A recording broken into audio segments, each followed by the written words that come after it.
un nom discret sur une carte du Saulnois, et pourtant, derrière ce mot, se cache un lieu où le temps a su prendre son temps. Perché à mi-chemin entre prairies, collines et forêts, ce village de Moselle s'étire doucement sur près de 7,5 km², porté par une petite communauté de 70 habitants. Un de ces villages où tout le monde se connaît, et où le silence n'est jamais vide, il est habité, apaisant, presque complice. Dès l'entrée, Putigny dévoile un visage à la fois modeste et profond. Une mairie sobre, fidèle aux pierres du pays, y veille sur la vie communale. Non loin de là, un monument aux morts, érigé avec respect, perpétue le souvenir de ceux qui, dans l'ombre de ce petit village, ont payé le prix de l'histoire.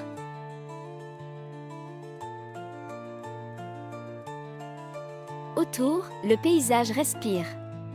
Des champs à perte de vue, travaillés avec patience par les agriculteurs du coin. L'activité agricole est ici le poumon du village, le rythme des saisons battant au même tempo que celui des hommes. Moisson, labour, préfleurie au printemps. Putigny vit avec la terre, et pour la terre. Mais Putigny, c'est aussi une histoire millénaire. Son nom apparaît dans les textes des 957, lorsqu'un certain Regimbou en fit don à l'abbaye Saint-Arnoul de Metz.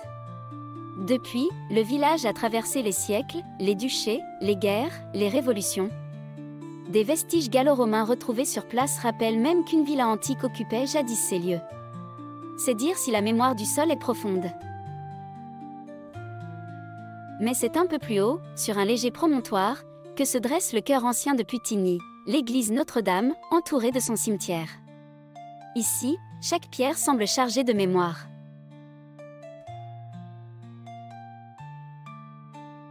L'église, simple et noble, se dresse au centre d'un enclos où reposent les générations passées. Les tombes, les croix anciennes. Les noms familiers, tout cela crée une atmosphère unique. C'est un lieu de silence, oui, mais aussi de présence. De transmission. De liens invisibles entre ceux d'hier et ceux d'aujourd'hui.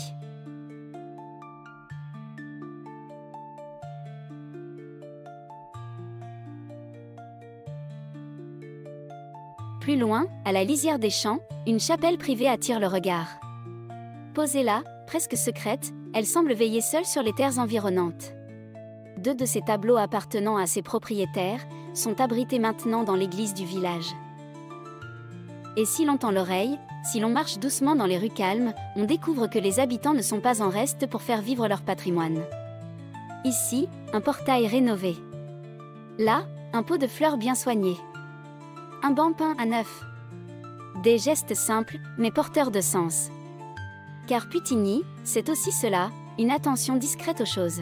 Enfin, à l'extérieur du village, au bout d'un sentier ou d'un regard porté au loin, on aperçoit le hameau d'Édival, qui incarne le charme rural de la région.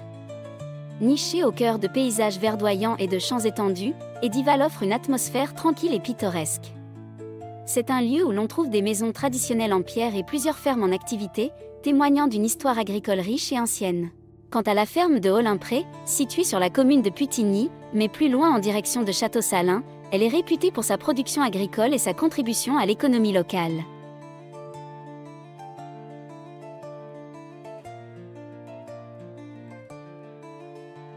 Putigny, ce n'est pas un décor figé. C'est un village en lien avec son passé, sa terre, ses gens. Un lieu qui ne cherche pas à briller, mais qui vous touche si vous prenez le temps de le regarder.